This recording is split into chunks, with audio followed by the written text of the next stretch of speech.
آپ نے میری مسجد کے باہر دیکھا کہ کوئی حنفی دیوبندی لکھا ہوا ہو؟ ہے بھائی، جامع مسجد الفلاحیہ، بس ختم، ٹھیک ہے نا. مسجدوں کے نام آپ دیکھو، اتنی لمبی لمبی دمیں لکھی ہوئی ہیں، لگی ہوئی ہیں. تو یہ مسلک پرستی کا شکار ہیں یہ لوگ. اور میں نے یہ بتایا تھا کہ علماء دیوبند کو دیوبند کہا کیوں جاتا ہے، اس کی ریزن میں ایک بیان میں بیان کر چکا ہوں.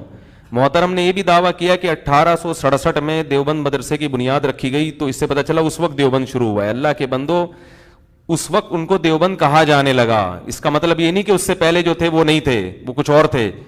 بر صغیر میں جب سے اسلام آیا ہے، وہی اسلام آیا ہے جس کو ہم فالو کر رہے ہیں. ان لوگوں کو دیوبندی بریلویوں کے مقابلے میں کہا جانے لگا کہ جب وہ احمد رضا خان بریلوی کے کچھ عقائد مختلف ہوئے اور ان کے کچھ نظریات اور اعمال دوسروں سے مختلف ہوئے، تو ان سے فرق کرنے کے لیے ان کو کیا کہا جانے لگا؟ دیوبندی. تو میں آپ سے، وہ کہتے ہیں کہ 1867 سے پہلے جو تھے نا، وہ ہمارا والا مسلک تھا، ٹھیک ہے نا. 1867 میں یہ مفتی صاحب جیسے لوگ وجود میں آئے ہیں، کیونکہ اس سے پہلے تو دیوبند کا نام نہیں تھا. یہ ایسے ہی ہے جیسے مصحف عثمانی. اب کوئی کہ حضرت عثمان نے جو مصحف عثمانی کی بنیاد رکھی، اس سے پہلے تو مصحف عثمانی تھا ہی نہیں، اس سے پہلے تو ہمارا والا قرآن تھا. تو اللہ کے بندو، وہی قرآن جو نبی کے دور میں تھا، اس کو مرتب کر کے حضرت عثمان نے مرتب کر دیا. اگر وہ الگ قرآن ہوتا تو سارے صحابہ احتجاج کرتے نا. تو اسی طرح 1867 میں جب دیوبند کی بنیاد رکھی گئی، اس کا سلیبس رکھا گیا، تو اگر وہ سلیبس قرآن و سنت کے خلاف ہوتا یا وہ کوئی نیا مسلک ہوتا تو بر صغیر کے 4 آدمی تو اس کے خلاف احتجاج کرتے نا. آپ لوگ کہاں تھے انجینئر صاحب؟ آپ کے باپ دادے اس وقت سو رہے تھے کہ پوری ایک نئے مسلک کی بنیاد رکھی جا رہی ہے اور پوری دنیا کے علماء کیا تھے؟ خاموش، ٹھیک ہے نا. اس کا مطلب وہ نئی چیز تھی نہیں.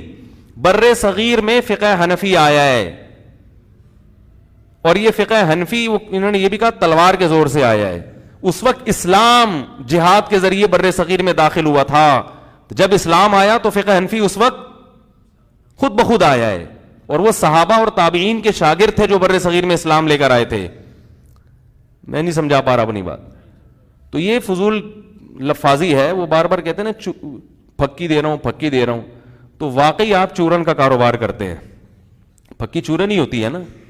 تو ہم بسوں میں دیکھا کرتے تھے، وہ ایک چورن بیچنے کے لیے نا 5 روپے کا پہلے زمین آسمان کے قلابے میں ملاتا تھا، پھر وہ تو ظاہر ہے چورن اتنے آرام سے بکتا نہیں ہے، تو اس کو مہنگا کر کے بیچنے کے لیے اس قسم کی فضولیات بہت ضروری ہیں.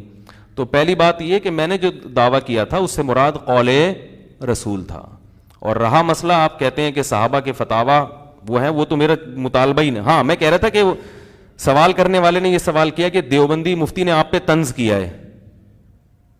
آپ یہ بھی کہہ سکتے تھے کراچی کے کسی مفتی صاحب نے آپ سے سوال کیا ہے، آپ جیسے لوگوں سے سوال کیا ہے. بلکہ ان سے تو کیا ہی نہیں تھا، میں نے تو علماء سے سوال کیا ہے، ٹھیک ہے نا. ان سے تھوڑی ہر چیز کو سمجھ رہے، مجھ سے کیا ہے. تو اور اگر کیا بھی ہے تو بھائی سوال کیا ہے. طنز کی میں نے طنز نہیں کیا تھا اس میں.